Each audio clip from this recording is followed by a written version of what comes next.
పాకిస్తాన్కి మనకి ఏంటి తేడా? జిన్నా విడిపోయినప్పుడు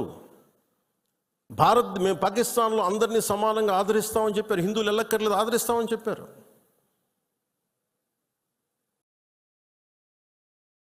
కొన్ని కోట్ల పైన ఉండే, చాలా కోట్ల ఎక్కువ, అంత జనాభా ఉండే చోట ఈరోజు జస్ట్ పట్టుమని కొన్ని లక్షల్లో ఉంటారు పాకిస్తాన్లో హిందువులు, అంతే.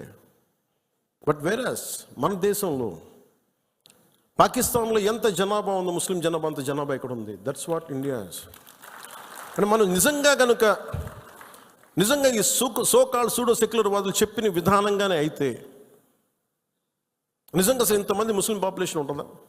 ఇంత వివక్ష చూపించే దేశం అయితే, హిందువులే నిజంగా వివక్ష చూపించే దేశమే అయితే ఇన్ని లక్షల మంది ఉండగలరా? అసలు ఇన్ని కోట్లాది మంది జనం ఉండగలరా? పాకిస్తాన్లో ఎంత ముస్లిం జనాభా ఉందో భారతదేశంలో అంతే ముస్లిం జనాభా ఉందో. దాదాపు అంత వివక్ష హిందువులకి ఎందుకు ఉంటుంది?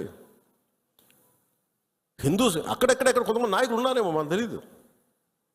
సంఘటనలు జరుగుతూ ఉంటాయి. మొన్నటికి మొన్న బంగ్లాదేశ్లో హిందువుల మీద దాడులు జరుగుతూ ఉన్నారు, విగ్రహాలు కాల్చేస్తూ ఉన్నారు, దుర్గాదేవి ఆలయాలు కాల్చేస్తూ ఉన్నారు.